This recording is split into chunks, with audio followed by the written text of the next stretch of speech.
करने वाले, सभी दुखों को हरने वाले हैं। सच्चे मन से भगवान श्री सत्यनारायण का व्रत करने, पूजा करने और कथा सुनने से निश्चित ही लाभ मिलता है। अगर आप भगवान सत्यनारायण का व्रत और पूजा करना चाहते हैं तो इसे आप कभी भी कर सकते हैं, लेकिन अगर आप इसे पूर्णिमा के दिन, संक्रांति के या फिर गुरुवार के दिन करते हैं तो बहुत सर्वोत्तम माना जाता है।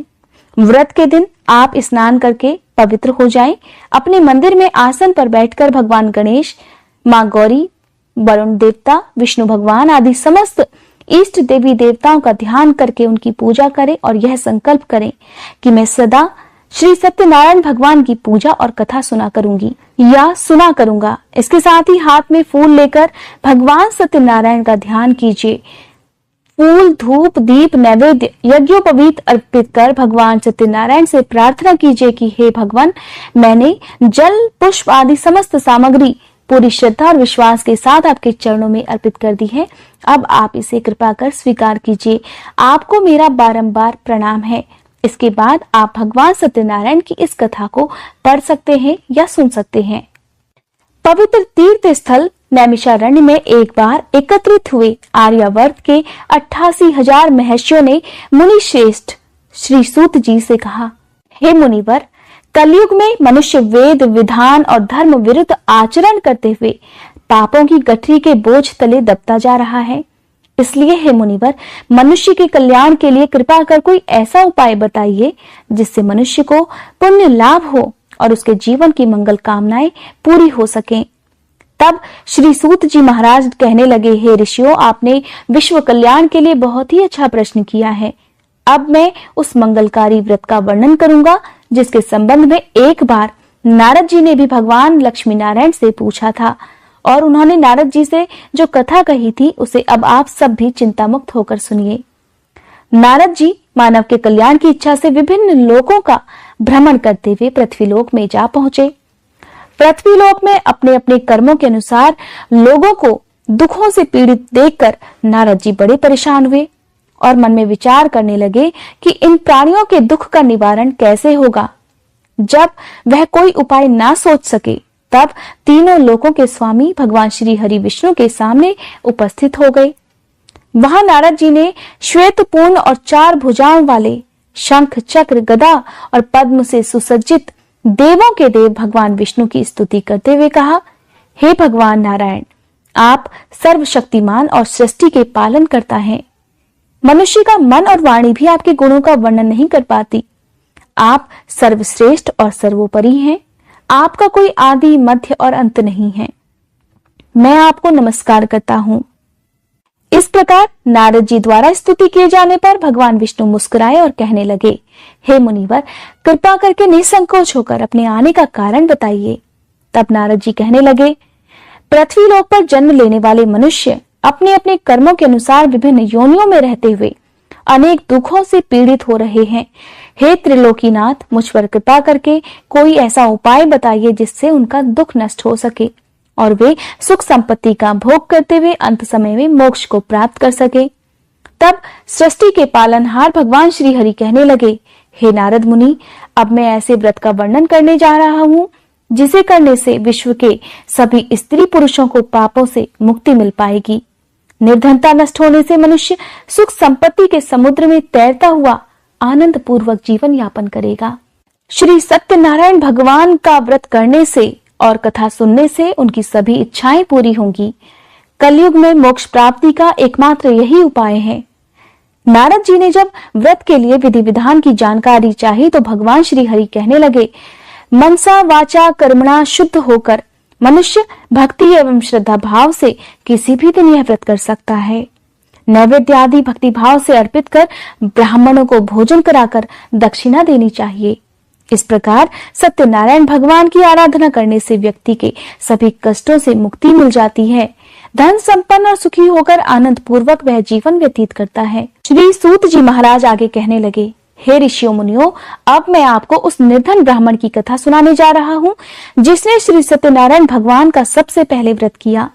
श्री सत्यनारायण भगवान का व्रत करने से उस ब्राह्मण की निर्धनता दूर होने के साथ साथ उसके सभी कष्ट भी दूर हो गए। प्राचीन काल में वह निर्धन ब्राह्मण देवों की प्रिय नगरी काशी में रहा करता था। भिक्षा मांगकर वह किसी तरह अपना जीवन यापन कर रहा था। ब्राह्मण की दुर्दशा देखकर ब्राह्मणों से प्रेम करने वाले श्री सत्यनारायण भगवान ने एक दिन बूढ़े व्यक्ति के रूप में उसके पास जाकर बड़े आदर सम्मान से उससे पूछा, हे ब्राह्मण देवता, तुम इस तरह घर घर भिक्षा मांगकर अनेक कष्टों को सहन करते हुए ये कैसे जीवन यापन कर रहे हो? दरिद्र ब्राह्मण कहने लगा, हे मित्र, मुझे आय का कोई भी साधन प्राप्त नहीं है, इसी वजह से मैं भिक्षा मांगकर जीवन यापन करता हूँ। अगर आप मेरी निर्धनता दूर करने का कोई उपाय जानते हो तो मुझे अवश्य बताइए। निर्धन ब्राह्मण की बात सुनकर बूढ़े व्यक्ति ने कहा, हे मित्र, श्री सत्यनारायण भगवान की पूजा आराधना करने से तुम्हारी सभी मनोकामनाएं पूरी हो जाएंगी और तुम्हारे घर में धन संपत्ति की वर्षा होने लगेगी। ब्राह्मण को व्रत करने की विधि बताकर सत्यनारायण भगवान वहां से आगे की ओर चल दिए और कुछ दूर जाकर अंतर्ध्यान हो गए। निर्धन ब्राह्मण ने बूढ़े व्यक्ति द्वारा बताए गए व्रत को करने का निश्चय कर लिया। उस रात उसे नींद नहीं आई। वह व्रत करने के बारे में ही सोचता रहा और रात भर श्री सत्यनारायण भगवान का ध्यान करता रहा। प्रातः काल उठकर सत्यनारायण भगवान का व्रत करने का निश्चय करता हुआ निर्धन ब्राह्मण भिक्षा मांगने के लिए निकल पड़ा। उस दिन ब्राह्मण को भिक्षा में बहुत सारा धन मिल गया और घर लौटकर उसने आसपास के लोगों के साथ श्री सत्यनारायण भगवान की पूजा कर उन्हें व्रत कथा सुनाने के बाद सभी को प्रसाद देकर स्वयं भी प्रसाद ग्रहण किया और इस प्रकार कुछ ही दिनों में ब्राह्मण की निर्धनता दूर हो गई। उसके घर में धन धान्य की वर्षा होने लगी। अब तो ब्राह्मण ने हर महीने श्री सत्यनारायण का व्रत करने का निश्चय कर लिया। हे श्रेष्ठ मुनियों, अब मैं आपको उन लोगों की भी कथा सुनाता हूँ जिन्होंने उस ब्राह्मण से श्री सत्यनारायण भगवान की व्रत कथा सुनकर यह व्रत किया और उनके सभी कष्ट दूर हुए। धन संपत्ति से संपन्न उस ब्राह्मण ने हर माह नियमित रूप से व्रत करते हुए जब अगले महीने श्री सत्यनारायण भगवान का व्रत किया तो उस व्रत में बहुत से बंधु बांधव और मित्र सम्मिलित हुए। उसी समय जंगल से लकड़ियां काटकर लाने वाला एक बूढ़ा लकड़हारा वहां से गुजरा। उसे बड़ी तेज प्यास लग रही थी, इसलिए जल पीने की इच्छा से बूढ़े लकड़हारे ने लकड़ियों के गट्ठर को जमीन पर रखा और घर के आंगन में पहुंचकर उस ब्राह्मण से पूछा, हे ब्राह्मण देवता, आप इस समय किसका पूजन कर रहे हैं? इस व्रत को करने से क्या लाभ होता है? कृपा करके मुझे सब बातें बताइए। बूढ़े लकड़हारे की बात सुनकर उस ब्राह्मण ने उसे सब बातें बता दी। लकड़हारा बड़ा प्रसन्न हुआ और उसने भी मन ही मन भगवान सत्यनारायण का व्रत करने का निश्चय कर लिया। चलते हुए लकड़हारे ने सोचा कि आज लकड़ियां बेचने से जो धन मिलेगा उस धन से मैं श्री सत्यनारायण भगवान की पूजा करूंगा। ऐसा विचार करने से उस दिन लकड़हारे को लकड़ियों के अधिक रुपए मिले। तब लकड़हारे ने उन रुपयों से केले, घी, दूध, दही, गेहूं का आटा और शक्कर खरीदा। घर लौटकर लकड़हारे ने देवों की प्रिय काशी नगरी में श्री सत्यनारायण भगवान की पूजा की। उस पूजा में उसके परिवार के और आसपास के लोग भी सम्मिलित हुए। श्री सत्यनारायण भगवान की पूजा और व्रत कथा सुनने के बाद लकड़हारे ने प्रसाद बांटकर स्वयं भी प्रसाद ग्रहण किया। सत्यनारायण भगवान की कृपा से लकड़हारे के घर में धन धान्य की वर्षा होने लगी। उसकी निर्धनता दूर हो गई और सभी सुखों को भोग कर वह लकड़हारा अंत में वैकुंठ धाम को चला गया। श्री सूत जी बोले, हे ऋषियों मुनियों, अब मैं आपको आगे की कथा सुनाता हूँ। प्राचीन समय में कनकपुर में उल्कामुख नाम का एक बुद्धिमान और सत्यवादी राजा राज्य करता था। वह रोज मंदिर में जाकर श्री सत्यनारायण भगवान की पूजा करता था और निर्धनों को खूब अन्न, वस्त्र और धन का दान दिया करता था। उसकी पत्नी सुभद्रा बहुत ही सुशील थी। वे दोनों पति पत्नी हर महीने श्री सत्यनारायण भगवान का व्रत किया करते थे। श्री सत्यनारायण भगवान की कृपा से उनके महल में धन संपत्ति के भंडारे भरे रहते थे। उनकी सारी प्रजा बहुत आनंद से जीवन यापन कर रही थी। एक बार राजा और रानी बहुत से लोगों के साथ जब भद्रशिला नदी के किनारे श्री सत्यनारायण भगवान की पूजा कर रहे थे, तब नदी के किनारे एक बड़ी सी नौका आकर ठहरी। उस नौका में एक धनी व्यापारी यात्रा कर रहा था। वह बहुत सा धन कमाकर अपने नगर लौट रहा था। उसका सारा धन उस नाव में ही रखा हुआ था। नाव से उतरकर व्यापारी राजा के पास पहुंचा। राजा को पूजा करता देखकर उसने पूछा, हे राजन, आप इन सब लोगों के साथ मिलकर किसकी पूजा कर रहे हैं? इस पूजा को करने से क्या लाभ होता है। तब राजा ने उसे भगवान सत्यनारायण की महिमा और उसके व्रत का लाभ बताया। व्यापारी द्वारा इस व्रत को करने की विधि पूछे जाने पर उसे व्रत और पूजा करने की विधि भी बताई। राजा ने व्रत कथा सुनने के बाद व्यापारी को प्रसाद भी दिया। श्री सत्यनारायण भगवान का ध्यान करते हुए व्यापारी ने प्रसाद ग्रहण किया और वापस लौटकर अपनी पत्नी लीलावती से कहा, हमारी कोई संतान नहीं है। कनकपुर के राजा उल्कामुख ने मुझे बताया है कि श्री सत्यनारायण भगवान का व्रत करने और उनकी कथा सुनने से सभी मनोकामनाएं पूरी हो जाती हैं। अगर सत्यनारायण भगवान की कृपा से हमारी कोई संतान हुई तो मैं श्री सत्यनारायण भगवान का व्रत अवश्य रखूंगा। व्यापारी के ऐसा निश्चय करने के कुछ समय बाद ही उसकी पत्नी लीलावती गर्भवती हो गई। 9वें महीने में उसने एक सुंदर कन्या को जन्म दिया। व्यापारी ने पुत्री के जन्म पर बहुत खुशियां मनाई, लेकिन सत्यनारायण भगवान का व्रत नहीं किया। जब उसकी पत्नी लीलावती ने अपने पति से श्री सत्यनारायण भगवान का व्रत करने के लिए कहा तो वह बोला, अभी जल्दी क्या है, मैं इधर व्यापार में बहुत व्यस्त हूँ। जब हमारी बेटी बड़ी हो जाएगी और इसका विवाह करूंगा तब मैं अवश्य ही भगवान सत्यनारायण का व्रत करूंगा। पति के वचन सुनकर लीलावती चुप हो गई। इधर व्यापारी की कन्या कलावती शुक्ल पक्ष के चंद्रमा की तरह तेजी से बड़ी होने लगी। इस प्रकार 16 वर्ष बीत गए। एक दिन व्यापार में बहुत सा धन कमाकर घर लौटे व्यापारी ने जब अपनी बेटी को सहेलियों के साथ घूमते देखा तो उसे उसके विवाह की चिंता होने लगी। व्यापारी ने कलावती के लिए सुयोग्य वर ढूंढने के लिए अपने सेवकों को दूर दूर के नगरों में भेज दिया। व्यापारी के सेवक कंचनपुर नाम के एक नगर में जा पहुंचे। उस नगर में उन्होंने एक वणिक पुत्र को देखा। वणिक का बेटा सुंदर और गुणवान था। सेवकों ने वापस लौटकर व्यापारी को उस वणिक के बेटे के बारे में बताया। व्यापारी उस सुंदर लड़के को देखकर बहुत प्रसन्न हुआ और कलावती का विवाह धूमधाम से उसके साथ कर दिया। दहेज में उसने वणिक पुत्र को बहुत सारा धन भी दिया। कलावती का विवाह भी हो गया, लेकिन व्यापारी ने श्री सत्यनारायण भगवान का व्रत नहीं किया। तब लीलावती ने फिर से अपने पति से कहा, हे नाथ, आपने कलावती के विवाह पर श्री सत्यनारायण भगवान का व्रत करने का निश्चय किया था, अब तो आपको व्रत कर लेना चाहिए। पत्नी की बात सुनकर व्यापारी कहने लगा, अभी तो मैं अपने दामाद के साथ व्यापार करने के लिए जा रहा हूँ। व्यापार से लौटने पर श्री सत्यनारायण भगवान का व्रत और पूजा अवश्य करूंगा।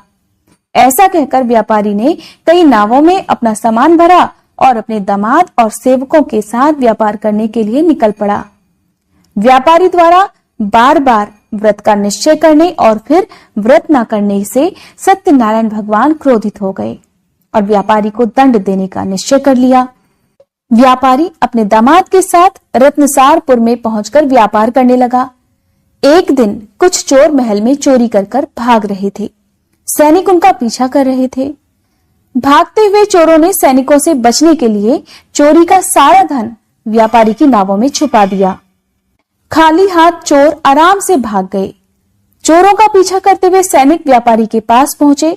उन्होंने व्यापारी की नावों की तलाशी ली तो उन्हें राजा का चोरी किया गया सारा धन भी मिल गया। तब सैनिक व्यापारी और उसके दामाद को बंदी बनाकर राजा के पास ले गए।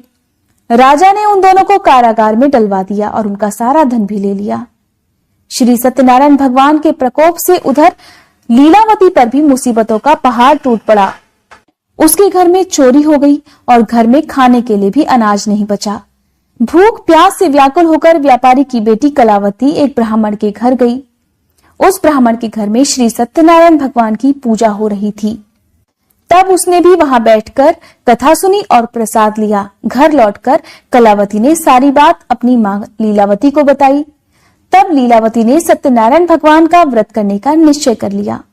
अगले ही दिन लीलावती ने अपने परिवार और आसपास के लोगों के साथ मिलकर श्री सत्यनारायण भगवान की पूजा की। पूजा करने के बाद सबको प्रसाद बांटकर स्वयं भी प्रसाद ग्रहण किया। लीलावती ने अपने पति और दामाद के घर लौटाने की मनोकामना से श्री सत्यनारायण भगवान का व्रत किया था। लीलावती के विधि पूर्वक व्रत करने और प्रसाद ग्रहण करने से श्री सत्यनारायण भगवान ने प्रसन्न होकर उनकी मनोकामना पूरी कर दी। उन्होंने राजा चंद्रकेतु को सपने में दर्शन देकर कहा, हे राजन, व्यापारी और उसका दामाद बिल्कुल निर्दोष हैं। सुबह उठते ही उन दोनों को आजाद कर दो। उन दोनों का सारा धन भी वापस लौटा देना। अगर तुमने ऐसा नहीं किया तो मैं तुम्हारा सारा वैभव नष्ट कर दूंगा। ऐसा कहकर श्री सत्यनारायण भगवान अंतर्ध्यान हो गए। प्रातःकाल उठते ही राजा चंद्रकेतु ने अपने मंत्रियों और राज्य ज्योतिषियों को रात के सपने की बात बताई और सबने व्यापारी और उसके दामाद को छोड़ देने के लिए कहा। तब राजा चंद्रकेतु ने तुरंत उस व्यापारी और उसके दामाद को छोड़ दिया और उनका सारा धन भी वापस कर दिया। इस प्रकार श्री सत्यनारायण भगवान की कृपा से व्यापारी और उसका दामाद दोनों खुशी खुशी अपने नगर की ओर चल दिए। तब श्री सूत जी महाराज आगे कहने लगे, उस व्यापारी ने अपने दामाद के साथ शुभ मुहूर्त में नावों द्वारा रत्नसारपुर से प्रस्थान किया। लंबी यात्रा करने के बाद व्यापारी ने एक नगर के किनारे नावों को रोककर भोजन किया और फिर दोनों विश्राम करने लगे। तभी श्री सत्यनारायण भगवान व्यापारी की परीक्षा लेने के इरादे से साधु के रूप में उसके पास पहुंचे और पूछा, हे वणिक, तेरी नावों में क्या सामान रखा हुआ है? व्यापारी ने मन ही मन सोचा कि यह साधु अवश्य ही कुछ मांगने की इच्छा से सामान के बारे में पूछ रहा है। यह सोचकर व्यापारी ने झूठ बोल दिया, हे साधु महाराज, मेरी नावों में तो बेल और पत्ते भरे हुए हैं। व्यापारी के झूठे वचन सुनकर सत्यनारायण भगवान ने क्रोधित होते हुए कहा, हे वैश्य, जो तुमने कहा है वही सत्य होगा। इतना कहकर साधु रूपधारी सत्यनारायण भगवान कुछ दूर जाकर अंतर्ध्यान हो गए। व्यापारी साधु को खाली हाथ लौटाकर बड़ा प्रसन्न हुआ। लेकिन जब व्यापारी ने अपनी नावों में धन की जगह बेल और पत्ते भरे हुए देखे तो वह जोर जोर से रोने लगा। मन ही मन अपने झूठ बोलने पर पश्चाताप भी करने लगा। रोते रोते व्यापारी बेहोश हो गया। कुछ देर बाद जब उसे होश आया तो वह फिर विलाप करने लगा। तब उसके दामाद ने कहा, यह सब साधु के श्राप के कारण हुआ है, इसलिए वही साधु इस विपत्ति से छुटकारा दिला सकते हैं। दामाद की बात सुनकर व्यापारी साधु की तलाश में चल पड़ा।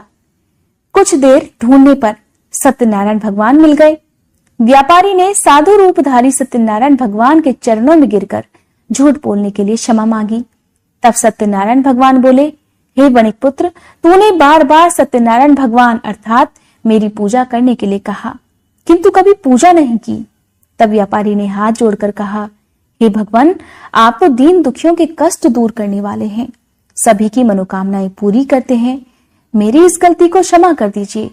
मैं सदा आपका व्रत और पूजा किया करूंगा, आप मुझ पर कृपा कीजिए। व्यापारी की क्षमा याचना सुनकर साधु महाराज ने उसे क्षमा कर दिया। उसी समय व्यापारी की नावों में भरे हुए बेल पत्ते धन धान्य में परिवर्तित हो गए। व्यापारी ने अपने सेवकों के साथ अगले दिन श्री सत्यनारायण का व्रत करके उनकी पूजा की। सबको प्रसाद बांटकर स्वयं भी प्रसाद ग्रहण किया। उसके बाद व्यापारी ने अपने नगर की ओर प्रस्थान किया। अपने नगर में पहुंचकर व्यापारी ने एक सेवक को अपने घर भेजा। सेवक ने उसके घर पहुंचकर उसकी पत्नी लीलावती को उनके आने की सूचना दी। उस समय लीलावती और कलावती दोनों श्री सत्यनारायण भगवान की पूजा कर रही थी। पति और दामाद के लौट आने का समाचार सुनकर लीलावती ने पूजा करके प्रसाद ग्रहण किया और कलावती से कहा कि बेटा, मैं नदी के किनारे जा रही हूँ, तू घर का काम पूरा करके आ जाना। यह कहकर लीलावती नदी की ओर चल पड़ी। परंतु कलावती पति से मिलने की खुशी में प्रसाद ग्रहण किए बिना ही घर से निकलकर नदी किनारे जा पहुंची। उसके प्रसाद ग्रहण न करने के कारण सत्यनारायण भगवान क्रोधित हो उठे। उन्होंने व्यापारी की नावों को नदी में डुबा दिया। अपने पति को वहां पर ना देखकर कलावती जोर जोर से रोने लगी। तब व्यापारी ने कहा कि हे पुत्री, अवश्य ही तुझसे कोई भूल हुई है। उसी भूल के कारण श्री सत्यनारायण भगवान ने तुझे यह दंड दिया है। तब व्यापारी ने सत्यनारायण भगवान से प्रार्थना की, हे भगवान, मेरे परिवार के किसी स्त्री पुरुष से अगर कोई भूल हुई हो तो उसे अवश्य क्षमा कर देना। तभी आकाशवाणी हुई, हे वणिक पुत्र, तेरी कन्या मेरा प्रसाद ग्रहण किए बिना ही चली आई। अगर अब घर पहुंचकर तेरी कन्या प्रसाद ग्रहण करके वापस आ जाए तो उसे पति के दर्शन हो पाएंगे और डूबी हुई नावें भी ऊपर आ जाएंगी। तब कलावती ने ठीक वैसा ही किया। उसके प्रसाद ग्रहण करने और वापस लौटने पर नावें जल के ऊपर आ गईं और दामाद भी सुरक्षित नदी से बाहर निकल आया। घर लौटकर व्यापारी ने अपने परिवार और बंधु बांधवों के साथ मिलकर विधि विधान से श्री सत्यनारायण भगवान की पूजा की। उनकी सभी मनोकामनाएं पूरी हुई और वह आनंद पूर्वक जीवन यापन करते हुए अंत में विष्णु लोक को चले गए। श्री सूत जी कहने लगे, हे ऋषियों मुनियों, मैं और भी एक कथा सुनाता हूँ। कौशलपुर में एक राजा था तुंगध्वज। उसकी प्रजा उसकी छत्र छाया में बड़े आनंद से रहती थी। राजा तुंगध्वज अपनी प्रजा के सुख दुख का बहुत ही ध्यान रखता था, लेकिन एक बार उसने भी सत्यनारायण भगवान का प्रसाद ग्रहण नहीं किया। तब सभी को चिंताओं से मुक्त करके धन संपत्ति से भंडार भरकर प्राणियों को जीवन के सभी सुख देने वाले श्री सत्यनारायण भगवान ने राजा को प्रसाद ग्रहण न करने का एक दंड दिया। एक दिन राजा तुंगध्वज जंगल में हिंसक पशुओं का शिकार करने निकला हुआ था। तेजी से घोड़ा दौड़ाकर शिकार का पीछा करते हुए वह अपने सैनिकों से अलग हो गया और देर तक हिंसक जानवरों का शिकार करता रहा। इसलिए कुछ देर आराम करने की इच्छा से वह एक बड़े वृक्ष के नीचे जाकर बैठ गया। पास में ही कुछ चरवाहे श्री सत्यनारायण भगवान की पूजा कर रहे थे। राजा ने उनके पास से गुजरते हुए श्री सत्यनारायण भगवान को नमस्कार नहीं किया। चरवाहों ने राजा को पूजा के बाद प्रसाद दिया तो राजा ने उन्हें छोटे लोग समझकर प्रसाद भी ग्रहण नहीं किया और घोड़े पर सवार होकर अपने नगर की ओर चल दिया। राजा जब अपने नगर में पहुंचा तो देखा कि उसका सारा वैभव और धन संपत्ति आदि नष्ट हो गया है। श्री सत्यनारायण भगवान के प्रकोप से राजा निर्धन हो गया था। तब राज ज्योतिषी ने राजा से कहा, हे महाराज, आपसे अवश्य ही कोई भूल हुई है। अगर आप उस भूल का प्रायश्चित कर लें तो सब कुछ पहले जैसा हो जाएगा। राजा को तुरंत अपनी भूल का स्मरण हो आया। अतः मंदिर में जाकर राजा ने श्री सत्यनारायण भगवान से क्षमा मांगी और उनकी पूजा की। पूजा के बाद प्रसाद ग्रहण करने से श्री सत्यनारायण भगवान की कृपा से चमत्कार हो गया। राजा का खोया हुआ वैभव पुनः लौट आया। श्री सत्यनारायण भगवान की कृपा से जीवन के सभी सुखों को भोग कर अंत में राजा तुंगध्वज वैकुंठ धाम को गया और मोक्ष को प्राप्त किया। श्री सत्यनारायण भगवान के व्रत पूजन को जो भी मनुष्य करता है उसके सभी दुख, सभी चिंताएं नष्ट हो जाती हैं। उनके घर में धन धान्य के भंडारे भरे रहते हैं। निसंतानों को संतान की प्राप्ति होती है और सभी मनोकामनाओं को प्राप्त कर अंत में मोक्ष को प्राप्त कर सीधे वैकुंठ धाम को जाता है। श्री सूत जी महाराज आगे कहने लगे, हे श्रेष्ठ मुनियों, श्री सत्यनारायण भगवान के व्रत को पूर्व जन्म में जिन लोगों ने किया है उन्हें दूसरे जन्म में सभी तरह से सुख प्राप्त हुए। वृद्ध शतानंद ब्राह्मण ने पूर्व जन्म में सत्यनारायण भगवान का विधि पूर्वक व्रत किया तो दूसरे जन्म में सुदामा के रूप में भगवान की पूजा करते हुए अंत में मोक्ष को प्राप्त हुए। उल्कामुख नाम के राजा ने अगले जन्म में राजा दशरथ के रूप में मोक्ष को प्राप्त किया। उन्होंने बताया कि व्यापारी ने अगले जन्म में अपने पुत्र को आरे से चीरकर भगवान की कृपा से वैकुंठ धाम को प्राप्त किया। राजा तुंगध्वज अगले जन्म में मनु के रूप में जन्म लेकर भगवान की पूजा पाठ करते हुए वैकुंठ धाम को गए। हे ऋषियों मुनियों, श्री सत्यनारायण भगवान का व्रत और पूजन मनुष्य को सभी चिंताओं से मुक्त करता है, धन संपत्ति के भंडार भरकर अंत में जन्म जन्मांतर के चक्रव्यूह से मुक्ति दिलाकर मोक्ष प्रदान करता है।